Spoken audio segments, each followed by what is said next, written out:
Ассалаумалейкум сүйіктүү көрүүчүлөр. Фрунзе ТВ каналы чоң суроо долбоору кайрадан эфирде. Жана бүгүн биз көптөн бери биздин ар дайымкы көрүүчүбүз болгон бир жигиттин суранычын аткарат окшойбуз. Себеп дегенде чоң суроо долбоору башталганда 1 жылдан ашык убакыт болду. И 1 жылдан бери ар бир эле выпускубуздун ылдыйларында комментарийге кедей балага тиет беле, сурап көрүңүзчү, акчасы жок болсо тийет беле, макул бекен, ошол жөнүндө кыздардан сураңыздар деп эле жаза берет. Бул тема чын-чынында келгенде бир эле адамга кызыкпайбы же балким көбүнө кызыкпабы? Айтор билбейбиз. Эң башкысы эмне кылсак да ошо көптөн бери жазып келатат, анан ошо суранычын орундатып коелу деп чыктык. Бүгүн жалпы кыздардан ошол эле суроону узатып көрөбүз. Эгерде жигитте тыйыны жок, үй мүлкү жок, эчтекеси жок болсо тие берет белеңиз, коркпой же бир аз сарсан болуп калат белеңиз же макулдугуңузду бербейт белеңиз деген суроолорду узатабыз. Анан дароо баса белгилеп кетейин. Албетте көп эле камерадан корккон үчүн ооба макул эле болмокмун деген сыяктуу ойлорду айтып атканда кошумча суроолор менен бир аз кыйнап көргөнгө аракет кылам. Себеп дегенде муну атайлап кылып аткан жокмун. Болгону гана эфирибиз кызыктуу болсун деген ойдо гана. Ошон үчүн даяр болсоңуздар салтка айланып калгандай каналга биринчиден катталабыз. Бул видеонун алдына лайк басабыз, анан эң башкысы коңгуроону басып койсоңуздар видеолор биринчилерден болуп сиздерге жетмекчи. Анан ар дайым ушундай жаккан чыгарылыштар менен жакындарыңыздар менен бөлүшүп койгонду унутпайсыздар. Даяр болсок, кеттик.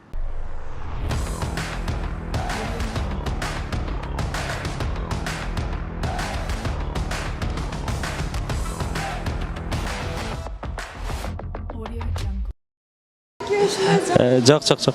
Кандай атың ким? Высокий. Таанышыма учурап калдым да, подземкадан өтүп баратып. Татынакай кыз, бойдок, 18-тен өтүп калдың уже? 20-дан. 20-га чыгып калдың уже. Уже тийиш керек деп коюп. Мындай суроо болуп атат десең, кыздардан сурап атканыбыз, эгерде балада эчтеке жок болсо, байлык, мөлүк жок болсо, тийгенге макул белең же жокпу? Макул эмес. Неге? Кандай жашоо болот, эч нерсеси жок болсо? Жок дегенде, туруктуу жумушу болуш керек.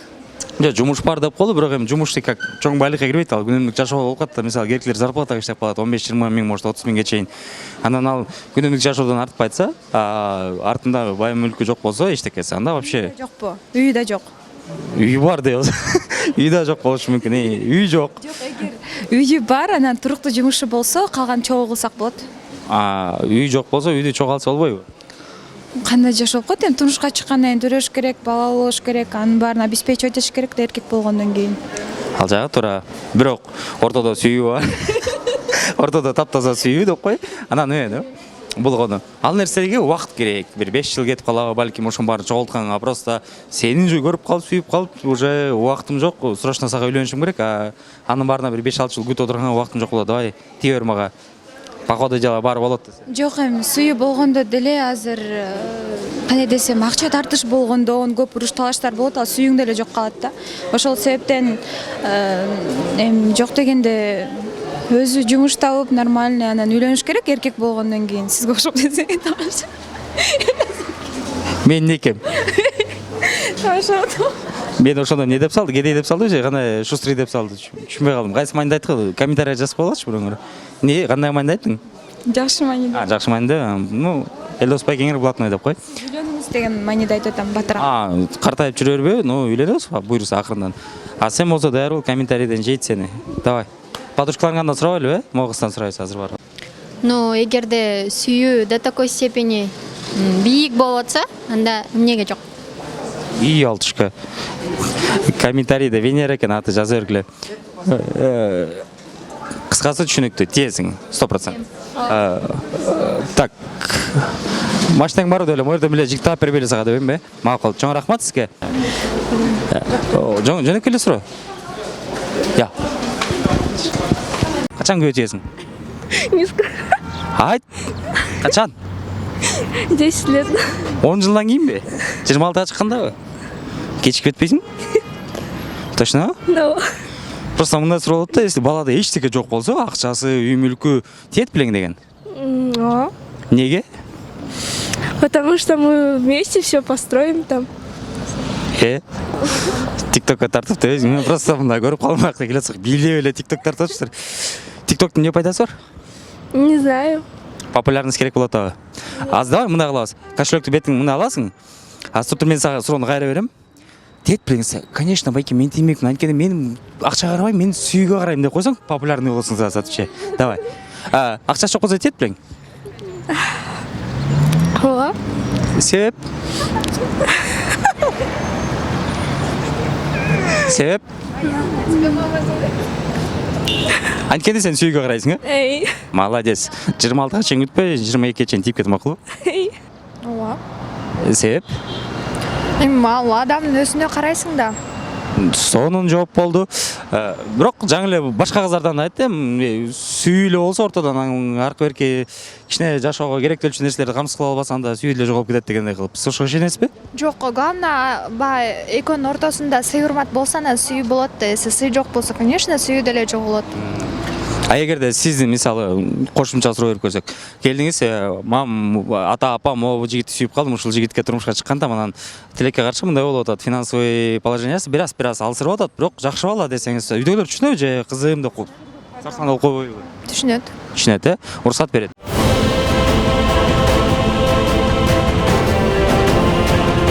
Ооба. Всё. Мен өзүмдүн чечимимди ал, мен өзүм жашайм, өзүмдүн бакытым өзүм чечем. Сонун жооп. А сизчи? Эми адамдын ар биринин өзүнө жараша болот. Мен деле тандамакмын. Сүйгөн адам болгондон кийин сен анын башында акчасына карап, чөнтөгүнө карап жакшы көрбөйсүң да туурабы? Аны өзүңө болгон мамилесине карап, сен ага андай жакшы мамиле кылып, анан ортодо сүйүү пайда болуп, анан чогуу мындай бир нерсеге жетишсе болот. Эгерде ошол эки адам чогуу көтөрүлсө, кийин көтөрүлгөндөн кийин да бири-бирин түшүнүп, мындай жакшы нерселерге жетишет деп ойлойм да. То есть даяр нерсеге келгенде бир аз баркы жок болуп калат, Баркы жок, жөн эле чачууга кетип калышы мүмкүн. Ооба. Себеп? Сен жүрөгү жакшы да. Жүрөк жаш дейсизби же жүрөгү жакшы дейсизби? Жүрөгү жакшы да. Жүрөккө карайсыз, Жигиттерди карап атсыңарбы?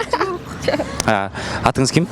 Мен айтпай эле коймойм, пожалуйста. Жок, качпа, кел алышка. Мындай де, жигитиң барбы жокпу? Жок. Жигитиң жок болсо, жигит таптың, сүйдүң, сонун бала, красавчик, просто акчасы жок, үй мүлкү жок да, бир аз мындай жарды жашап калат. Ошого тиет белең, тийбейт белең деген. Если сүйсөм тиет болчумун, конечно. Эч кандай расчет ойнобойт болчу.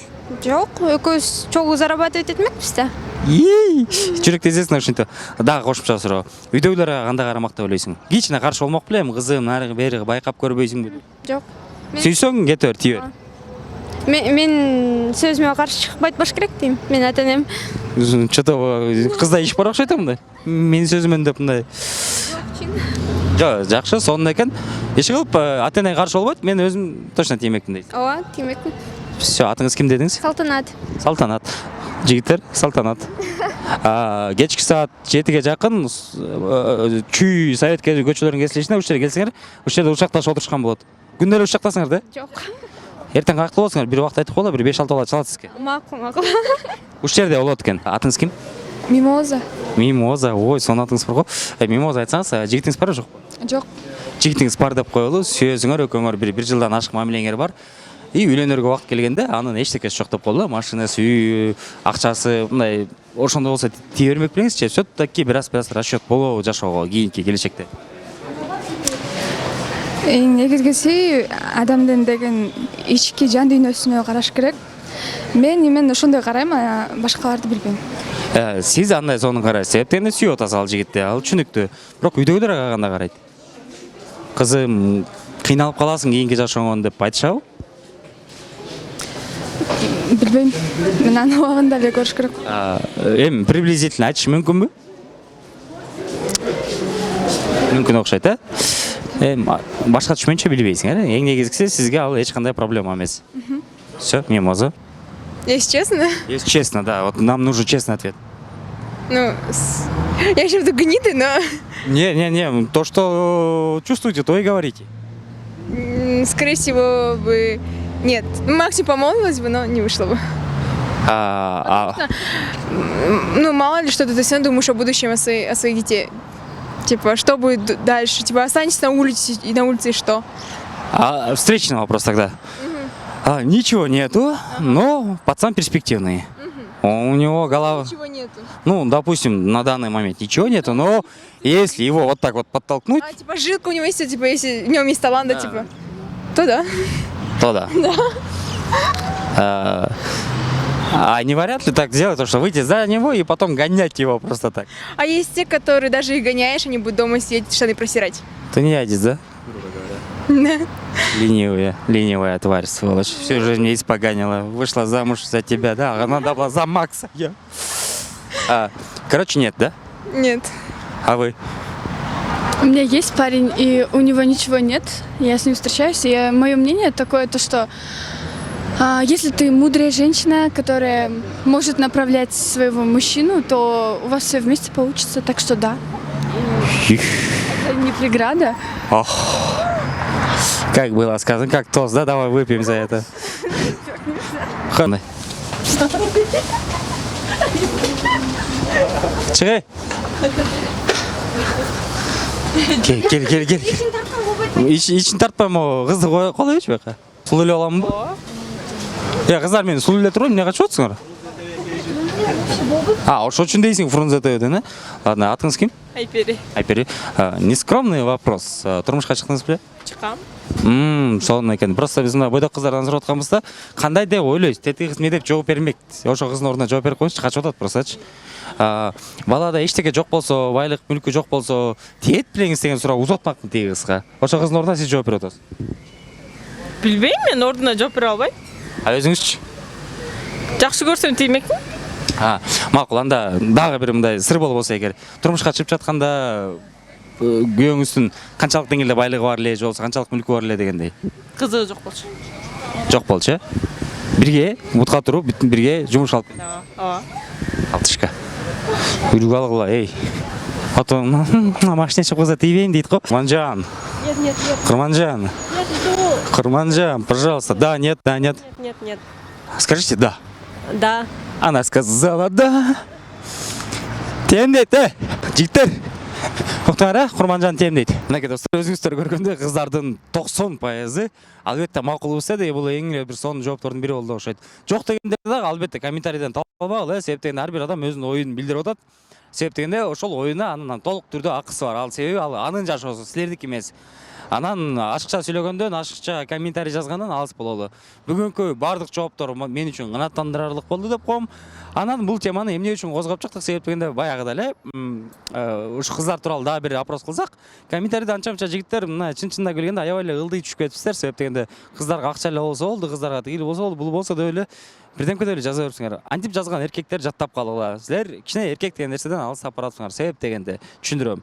Өзүңөрдүн балким колуңардан келбеген нерсени, балким өзүңөр кыла албаган нерсени акчага алып келип такап, өзүңөр ошону бузуп атасыңар. Себеп дегенде любой кызга жакшы подход болсо, жакшы мамиле кылсаң, айырмасы жок. Чөнтөгүңдө шамал ойнотобу же акчаң батпай атабы, адамдык сапатыңа карап сүйлөшөт, сөзсүз түрдө.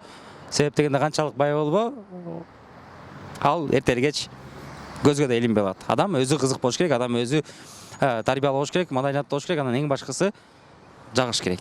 Ошол нерсени жаттап калган жигиттер, силер эркексиңер, анан да комментарий чыгып, эмне деп атат, аны муну десеңер, анда силерге сөз жок. Терең таазим дегендей. Ошон үчүн чоң суроо долбоору ар дайым биздин көрүүчүлөрүбүз эмнеге үндөп келебиз? Жакшы ой жүгүртүңүздөр, анан эң башкысы өзүңөрдүн ой жүгүртүңөр болуш керек. Бирөөнүн жашоосуна көп кийлигишпегиле деген бир акырындык менен мындайкей чек-араларды коюп келе атабыз, акырында мындай бир шаблондорду коюп келе атабыз. Эң башкысы өзүбүз үчүн жооп берели. Көңүл бурганыңыздар үчүн чоң рахмат. Кайры кийинки эфирден көрүшкөнчө сак саламат болуңуздар.